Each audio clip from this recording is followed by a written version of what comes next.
Consumers are getting more sophisticated, and they're understanding as they sit in their cars for an hour and a half on the way home to see their children, and they get home and their children are already asleep, that they've been sold a lifestyle that isn't all that it was cracked up to be.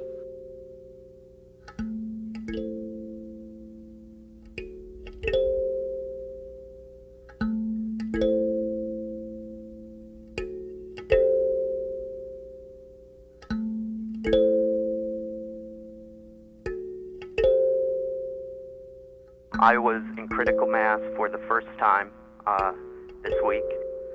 I went because I'm stuck in traffic every day, and I see the destruction. I want to get out of my car. I want some way, an alternative. And I went as a protest. That's why I went. When I was there, it was absolutely fantastic.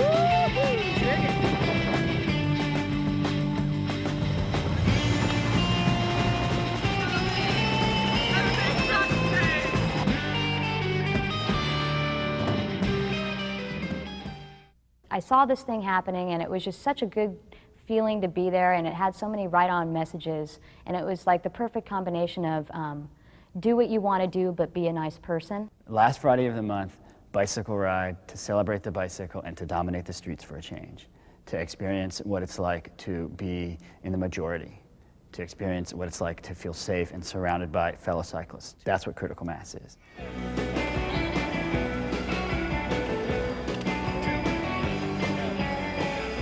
It was great because then people would notice bicyclists, that we do exist, whereas before, bicyclists were just kind of a rare anomaly, an annoyance out on the streets. And it was a situation where we were very visible. We obviously knew what we were doing. We were taking control of the situation, and people started noticing us.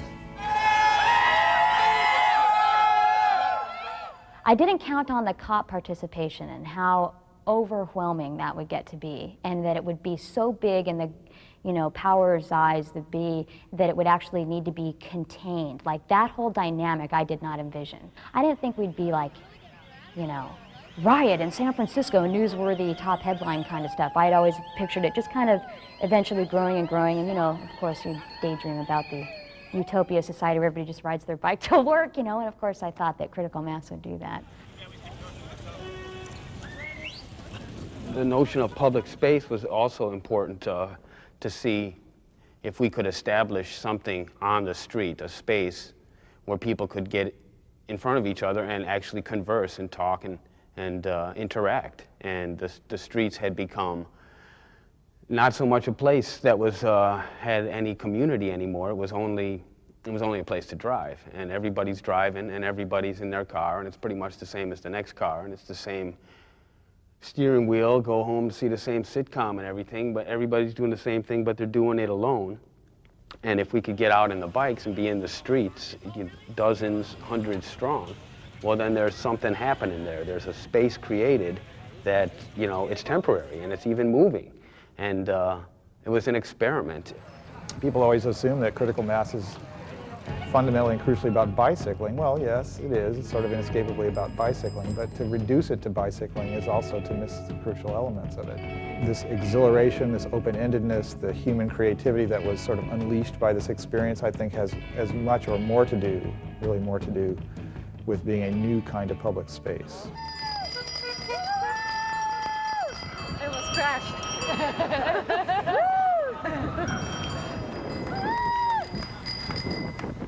I think it was all about, can we get some people to come out and be together and actually meet up at the same time in the same place. That alone was like, who knows, you know, maybe they'll come, maybe they won't. Maybe we'll come, maybe we won't, you know, we didn't really know. I mean, we just talked about it for a long time, and then Chris started handing out some flyers on 7th and Market, and we started making more propaganda pieces, and we started the Commute Clot in September of 1992. And it was the Commute Clot for a couple of months at about 30, 40, 50, 60 riders each month, somewhere in there. And then we saw the movie Return of the Scorcher. And the name had to become Critical Mass. Scene in there is about the bike riding in China. Buses, taxi cabs, and motorcycles coming through intersections with no traffic lights. And this kind of innate ability that they've developed over time to make that work. But there were rules operating under the surface that worked very well. And it was a kind of critical mass thing where all the cyclists would pile up and then go. All the cyclists going, say, turning left in an intersection would wait in the middle until they had enough numbers to force through the cars and make them stop. And as soon as they reached what this interviewee had called critical mass, then the bikes went through. And that just captured the spirit perfectly. So it became critical mass right then.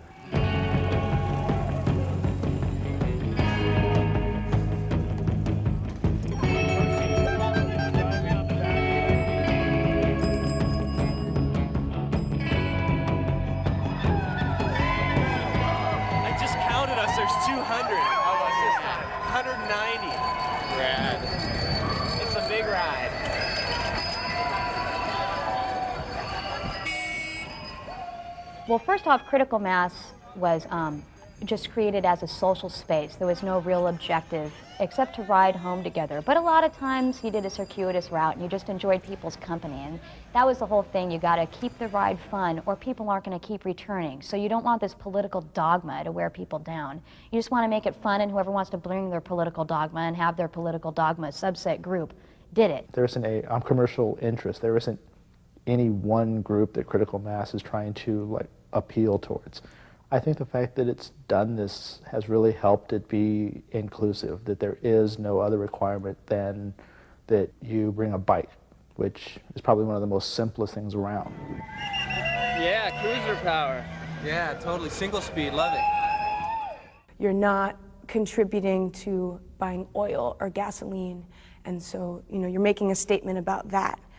It's part of the environmental movement, again, because you're not using a car and you're not polluting the earth. You're not contributing to paving and destroying the environment that way. I find it very empowering because you're sort of taking back territory and you're reclaiming part of public property that usually isn't yours, because bikes are so forgotten when it comes to the street. It's like a Take Back the Night March for me.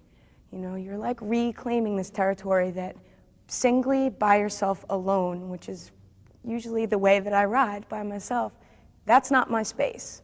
I feel afraid, I get harassed, I am not welcome there. And that's what bicycling and critical mass represent for me. So I think in terms of fine-tuning the experience, it was about what can we do to maximize our safety as we do this rather unusual thing, fill the streets with bikes, which led me right away to say, well, the red lights are obviously not relevant to us, other than if you come up to a red light, you better stop. But if you come up to an intersection and you enter it and the light turns red, the safe thing to do is for the bikes to stick together. And so there was a whole concept of trying to stick together and hold the density of the mass together, and to protect us from the side traffic, which is where the whole corking concept started. So we would get off our bikes and stop right in front of the first car and talk to the people in the car. And usually you could get a conversation going with them, and it was all it took, 2 minutes, one light usually, and everybody was passed. And if there was people honking in the background, it was kind of a problem. So we made signs that said, "Thanks for waiting," on one side. And when the honking started, we turned it over on the other side and said, "Honk if you love bicycles." So then like the whole string of cars, you could just see them all start laughing. And so it's a much more effective way of making your political point is to get people to actually change how they think, as opposed to merely, making them firm up in their hatred or anger for you being in their way, or asserting that your way of life is better than their way of life, or all those kind of issues that are essentially revolve around guilt and admonitions and bad feelings. No, all those things are mistakes, political mistakes. And if you go into those kind of emotional spaces, you're going to get predictable responses. And the trip about critical mass was absolutely to create an unexpected and predictable space with unpredictable consequences and unpredictable reactions, both for people in it and the people outside of it. And that's probably a big part of the magic at the earliest points, was that worked so well right away. Basically, we came up with a lot of techniques, and they mostly worked pretty well. I mean, we had to deal with a lot of internal issues inside of the ride, too, like the kind of people who were attracted to coming. You certainly got a lot of young, angry men right away, people who were spoiling for a fight. We would characterize them as the testosterone brigade, because they would just be, these guys would come and they'd want to go and, have a big fight with people in their cars, or have a big fight with somebody, the cops or whoever. And not that they would actually do it, that was rarely the case. But it was a certain kind of antagonistic energy that they would bring to bear on the situation. And that was part of the reason we really were very focused on promoting it as a celebration and not as a protest. And so the people who brought their angry protest energy there were encouraged to take it elsewhere, or to just get into a different spirit.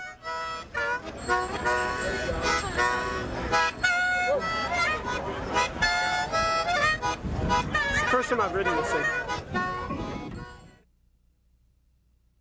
artistic people were kind of into critical mass, and then they had this venue as far as creativity and your own sense of advertising and how you wanted to put your message out there. And here's critical mass, and you can just kind of do it. It was just a great forum for communication on a really personal level. Mobility is something very exciting, very rewarding. I mean, that's the way we devised to punish people, is to put them in a room and not allow them to move for years on end, you know, in a prison. So moving about is super exciting. It's like one of the most exciting things. So therefore, to look at how a society chooses to move about within the realms of their territory is very revealing about, you know, what type of society it is.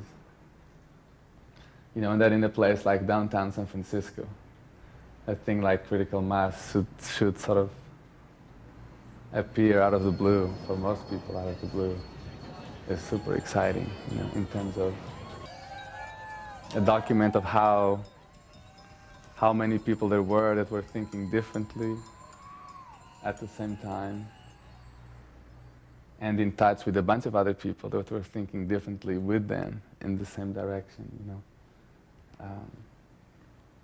So I guess I use like traffic metaphors a lot because of that. I spent quite a bit of time studying billboards, or just looking at billboards first. After I did that, I started noticing these other things that were also out on the street that were even simpler and more direct and kind of more authoritarian, that told you what to do, and if you didn't do them, you can literally get hurt, die, or be fined by society, you know. And since most of the way I encountered these things would be on foot or on a bike, you know, it even made less sense to me, you know, like a one-way street. It's clearly like a cultural determination, a rule, you know. It looks just like any other street, you know, you can zigzag, you can walk, you know. So that seemed like a rather loaded way to communicate, because people are already, when they look towards a sign, they're ready to see meaning, they're ready to see instruction. And so it was interesting for me to use that delivery system and replace a clear instruction with a doubt or a puzzlement. That challenges societal norms, challenges people in their car, do something until somebody says you can't, and then say, well, why not? And then open the dialogue there. And that's what critical mass did. It was at the beginning of critical mass. It was Friday in February '93, I believe. And we wanted to create something dramatic for ourselves to express our general irritation with the condition of street travel and roads. And getting doored is obviously a major part of that experience. And so we came up with this idea, the Chrysler Imperial car door with a bicycle hurtling into it and the mannequin flying over the top. And my co-Department of Public Art members worked on this for a couple of weeks, welding and manufacturing the whole thing. And then that morning we got together with a borrowed truck and our paper suits that we'd bought and our new logo and our new clipboard and our new work order from the non-existent Department of Public Art.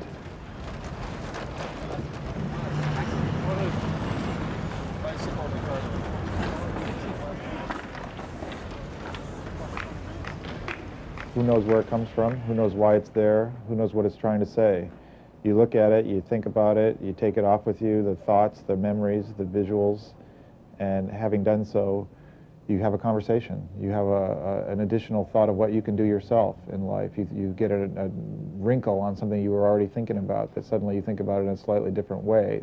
The expectations of what you can do, what you can get away with, are altered because something's been gotten away with and it's been in your face.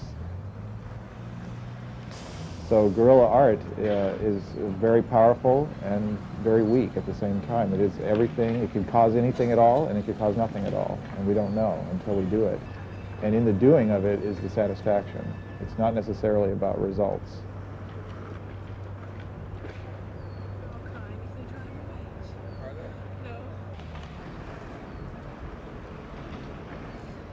There's something about going to a large crowd of people and being able to hand out a flyer and just give it to people and hope that you disseminate information, get discussion going. But most of us have access to photocopy machines. We can go out and type up something and give it out and see what happens. Excellent. You think you might come on it next time? Yeah, definitely. Great.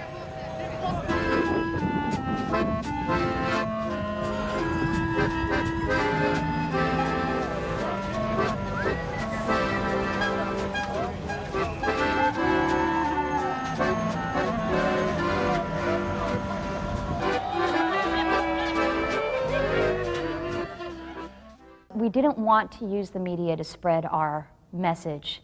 The whole idea was to have a very slow, grassroots, evolving movement that never relied on traditional means of communication that they are now. We wanted word of mouth, xerocracy, no leaders, everybody doing things on their own, people who were self-responsible, who could cork their own ride, who did their own thing and then came together and then did it with other people.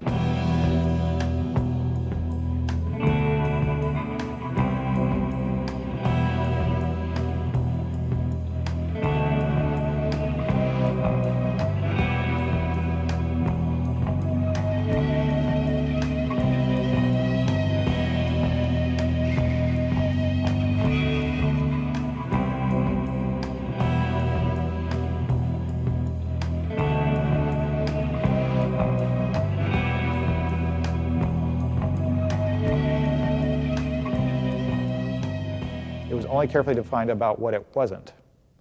And by doing that, it left it wide open for all these different kinds of people to make it their own.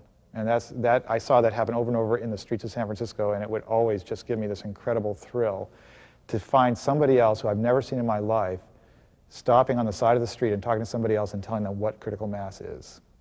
And I don't care what they said, hardly even. I mean, sometimes I just outright disagreed with it, but most of the time it was just an amazing thing to see people own it.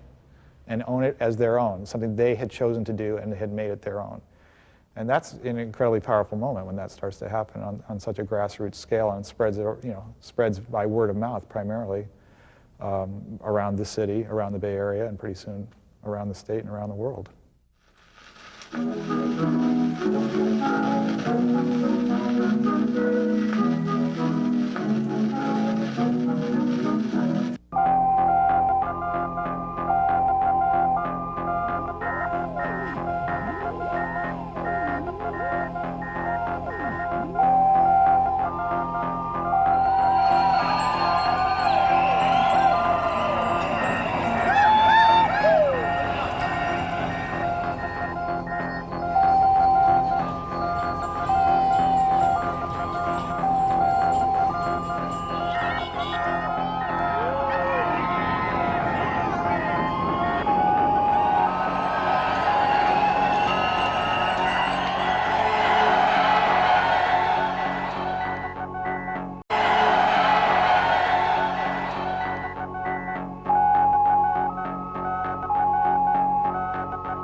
I think the most amazing feeling is that the streets are much quieter. Apart from the, the cheers and the screams and the sort of the delight of all the people cycling, there's not that ambient traffic noise.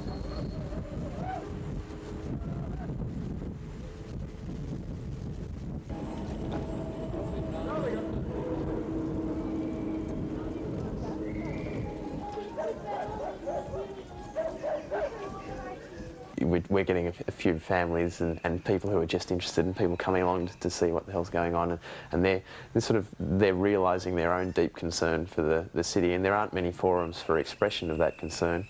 So I think we're getting a lot of people coming along to critical mass because they see it as one way that they can stand up and wave and say, well, we're doing something to offer an alternative, to show a different way of life.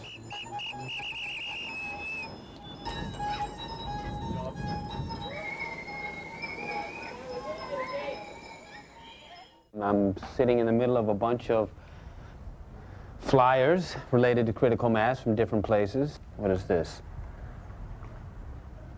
I think that's from England somewhere. Here's LA, Chicago. Here's New York City.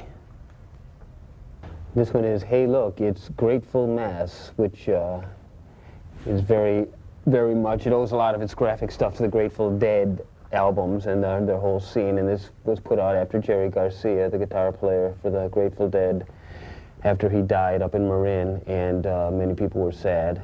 And he was an icon here in San Francisco, and the critical mass that took place after he died, one of the route proposals was this Grateful Mass going out to Golden Gate Park.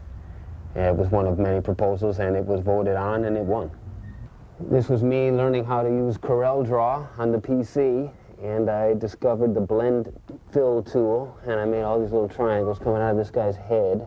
I made him on his bicycle in a wave. We were going to try to take critical mass all the way out to the beach, which it hadn't been that far yet, and it went out to the beach. This is the second anniversary. We're at about 800 strong or so, maybe upwards of 1,000. It shows the crowd, as we've obviously taken about 4 city blocks here, solid wall-to-wall bikes. These are examples of little stickers and little things that come out, and people hand these out at critical mass all the time. They do them for their own reasons, and they hand them out, and it's great to see. This is a 1/100th of the things that I've seen, if that. This is one that came out in Halloween. I think the good time nature of Halloween and critical mass goes hand in hand, and every Halloween ride has been great. Yeah, hit it. Play it again. I'll drink to that.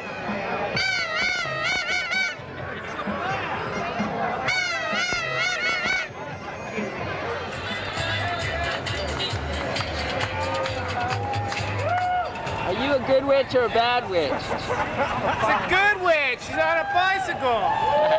I want candy. Candy, candy.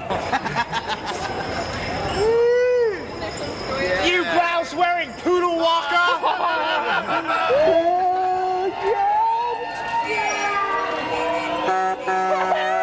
Excuse me, your car needs a tune-up. I don't know what's the problem.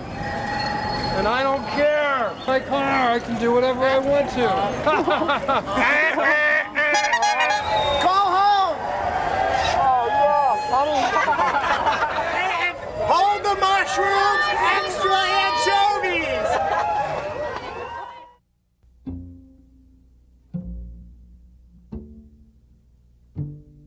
We've done something that we think is a demonstrably preferable way of going about moving our bodies through the city. And not everybody can make that decision at every moment, and it's really absurd to assume that they can. People in cars are our allies. They really are. Anybody who's riding in a car is essentially a victim of the oil and automobile industries, as we have been and will be again in our lives. And they're the ones who are finally going to have to be won over if we're really going to change this world. Because they're not the enemy, they're the people they're us.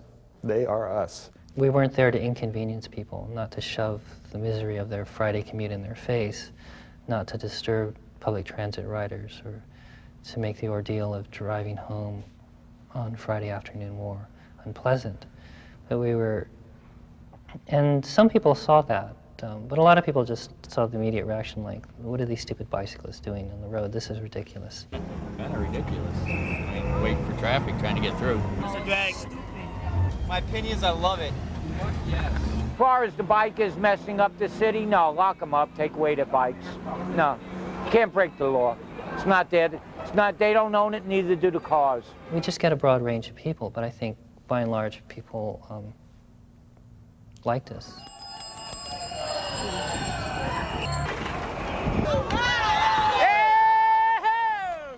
The second period of time was when the police got involved, and that was a big transition. As we were going up Market Street, somebody tried to push through the crowd in their car, and it was a confrontation.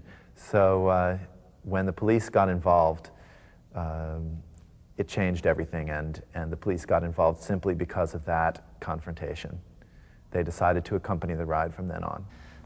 When the cops showed up, they created this barrier, this membrane between the mass and the rest of the world.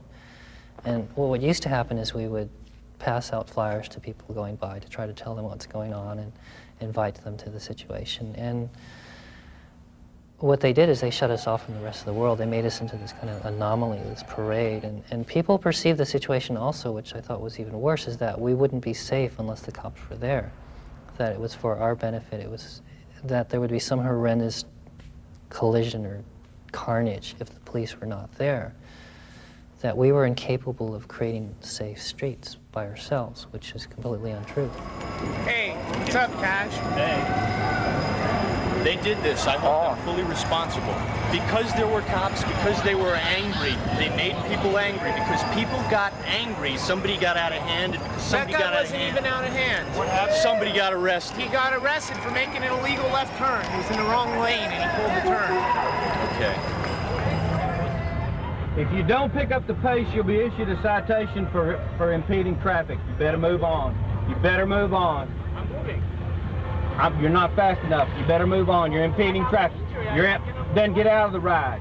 In the months before the July '97 ride that got so much national attention for the San Francisco critical mass, there were thousands of riders, and very few of those riders were activists, and very few of those riders knew what was happening with the rides. Very few of them had any information about how they could participate in guiding the rides in one way or another. It wasn't like the first few rides, the first dozen rides, where people brought flyers saying, this is what I think should happen in critical mass, and this is where we should go next time, and what do you think about this, and let's talk about that. Since we don't really have a route tonight, how about a destination where we all meet at 8 o'clock? And I'm taking nominations for 8 o'clock destinations. Is that okay with everybody? It takes being around the scene for a while to understand how to work like that, and that it's by cooperative methods rather than an authoritarian way. And it's so different from the way anything else is run that I think it's at once befuddling, but at another way it's really liberating. If you go to the front of a critical mass ride during the period of 1994 through 1997, you would see all kinds of people who were not involved in organizing the rides, and had never even thought about how the rides were organized, didn't really ask themselves, why is it that the police are at the front of this ride? And when the police would zoom ahead to block the traffic for us, they would zoom ahead too. And those people weren't there for social activism and political activism, but ironically what made the event so powerful was that it attracted people into that feeling of non-commercial public event that was so exciting to be in, that was such a break from the usual scary streets of San Francisco or scary streets of whatever suburb they came from.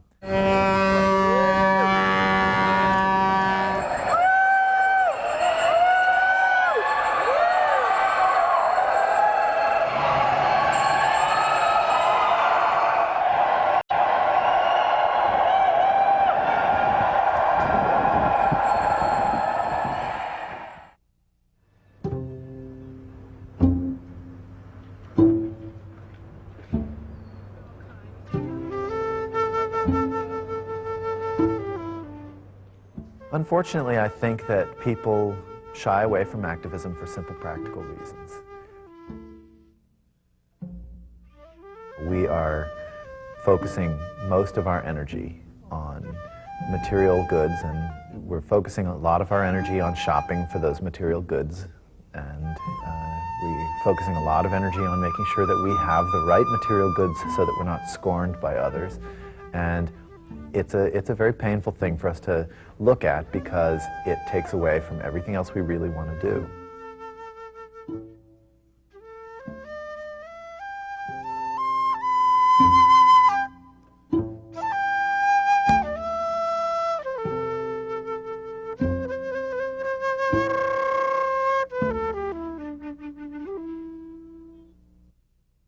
I think the capacity to experience something radically new depends on an imaginative frame of mind.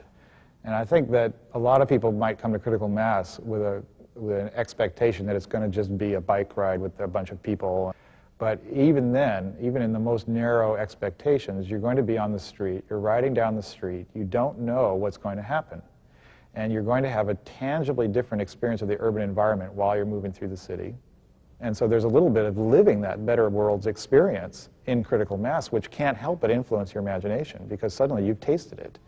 You know what it's like to actually be in a new, free space with a bunch of vibrant, interesting, good-looking human beings. Anything could happen. Well, you hope it can. First time?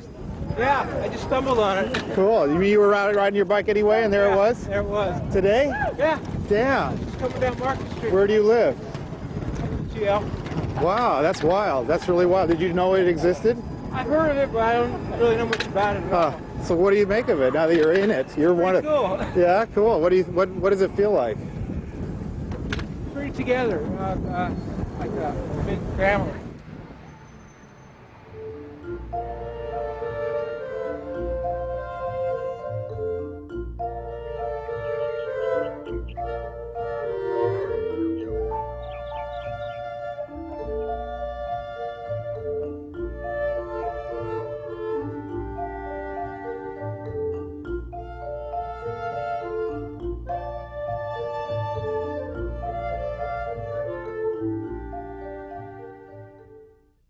It started to be so interesting about what would happen at the next critical mass that it became the social highlight of what I was doing at the time. And it was great. It was wonderful to prepare for, and it was magical when it was going on. And then you would think back about how great it was and what you could do next time to make it better or make it different or whatever. And then a lot of different people began to participate in planning different routes and planning different ways of doing critical mass and having fun with it.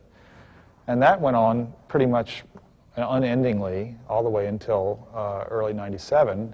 And then you get through most of first part of '97, you get to June '97 when it goes to Sausalito, as it has generally gone year after year since about the third year.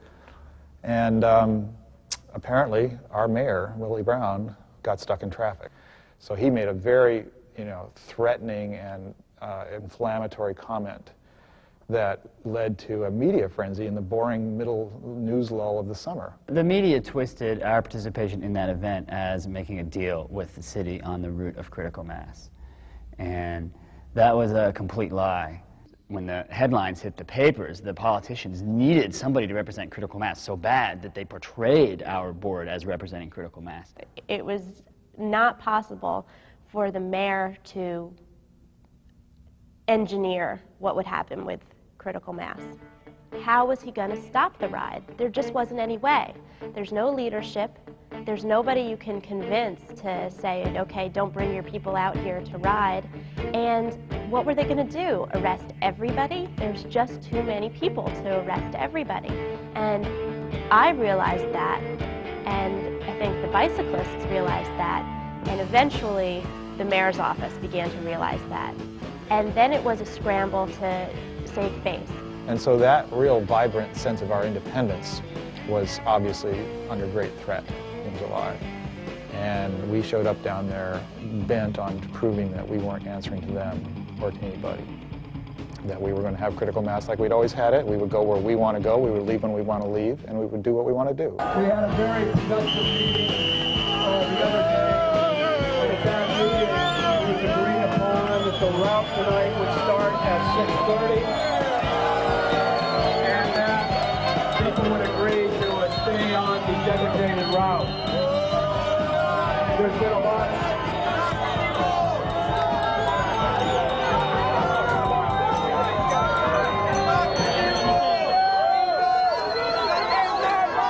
The designated route is going to start at 6:30.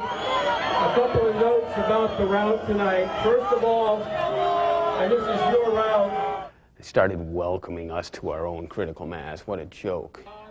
So then Martel gets done with his speech, and then the mic becomes open through some weird mismanagement, and people start going up there and, you know, talking, and then this guy got up there, and I was, like, you know, ringing my bell and going, come on, you guys, we voted on our ride, let's go, you know, shring, and they would just not budge, and so I'm like, gee, you know, so I hear that, like, I hear different people going on, I'm like, man, it's an open mic. Say no to the police route. Joint attack from the transmitting terminal, save them. That's good. Get everybody to ohm together. Have a moment of silence. Do something where everyone can agree. Be nice to one another beforehand.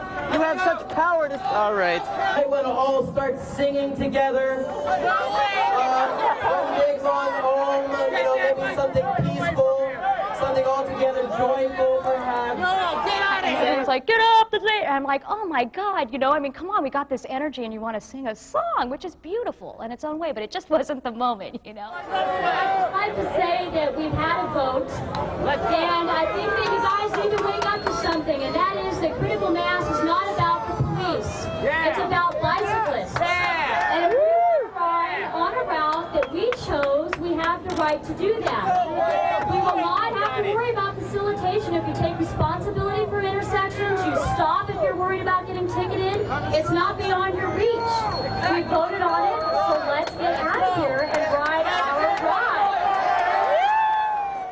They said, let's go right now. And everybody just stood there, oh, what do we do now? And they wouldn't leave. Because a lot of us were agitating very hard for that in the crowd. But there was this dynamic of passivity. You put a stage out in front of people with a sound system, they're going to stand there and stare at it until they're told to leave. In about 10 minutes, you're going to start a typical San Francisco event. You're going to move around the city. You're going to enjoy yourself. And you're even going to tolerate those who don't want to hear others speak. I'm delighted that the bicyclists of San Francisco sat down with the city and with themselves for the purpose of putting together a program that will consistently make San Francisco the most livable city in the country. I hope you can follow the route. I hope my officers and all others who are assisting, including your monitors, will be as effective as they need to be. Have a good ride.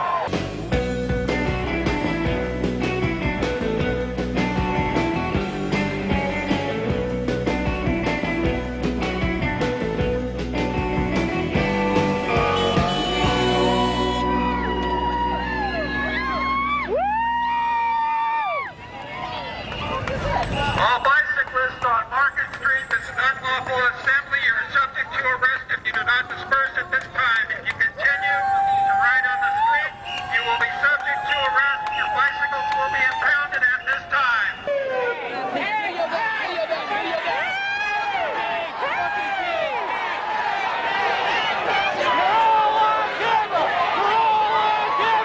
The world is Washington!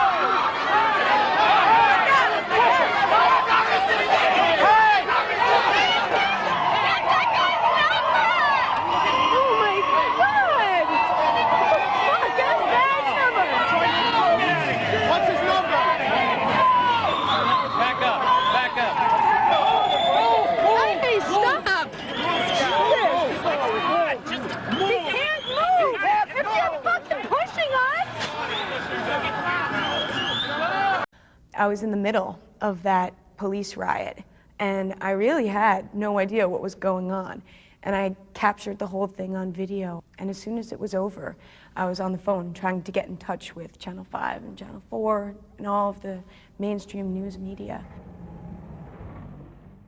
People did not know that that happened because Channel 2, Channel 4, Channel 5, and Channel 7 did not use that footage.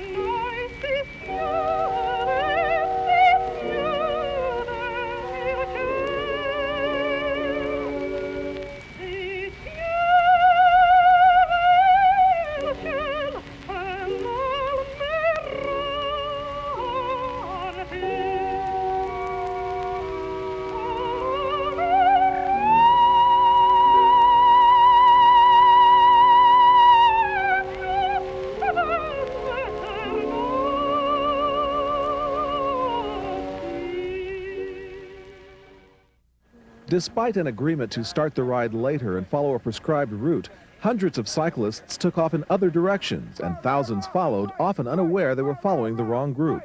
Well, obviously it was a terrible mess.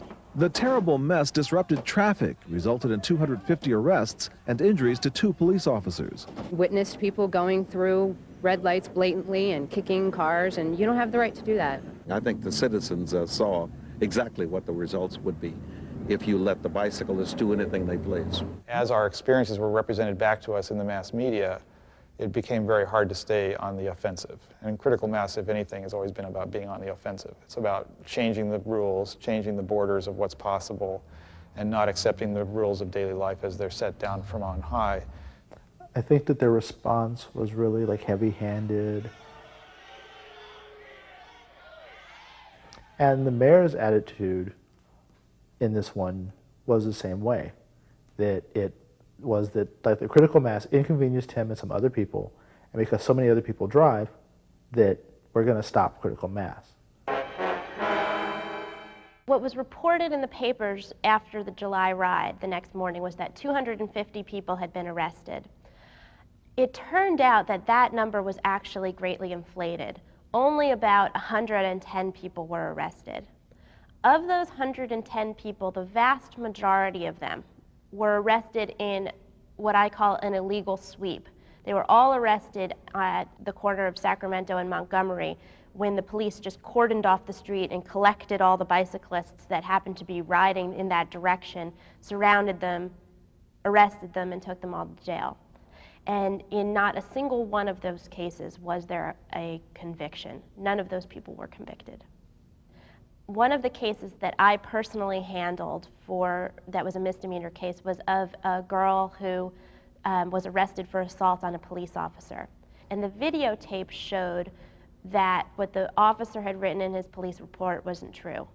The videotape showed this huge officer sitting on top of my client, who was a rather small girl, and did not show her doing anything except attempting to get out of his way. We knew that we hadn't done anything particularly wrong or different than what we'd done before. In fact, if anything, we just had more fun doing it.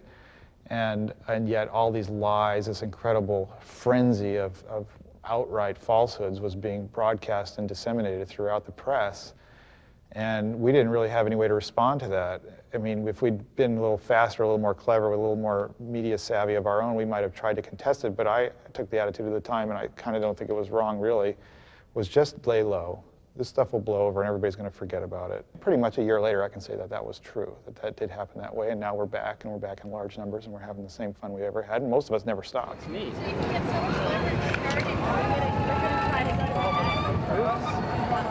Hey, is this your first critical mass? Yeah. Is it? All right. Yeah, it's mine too. Great, good. What are you looking forward to about it? I just love here doing it. It's just like fun, you know? It's fun. Join the party.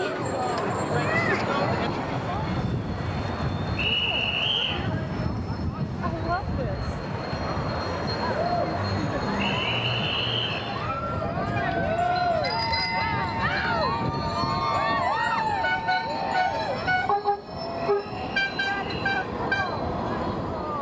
Giving out roses. That's great.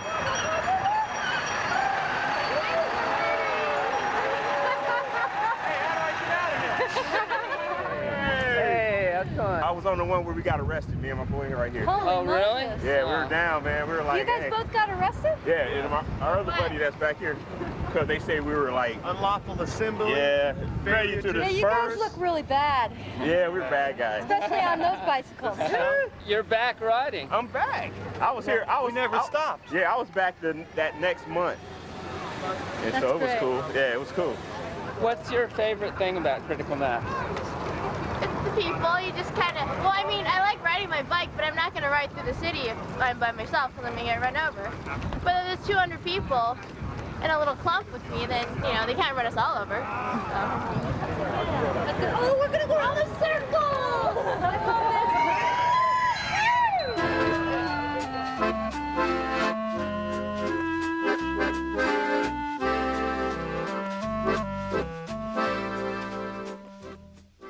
In 1991, before critical mass, there were not that many bikes out there. And today there are so many. And any given day you go to Market Street, you're going to see clots of 10 to 20 to 30 bikes riding by during the rush hour in either direction, routinely, absolutely normal every day.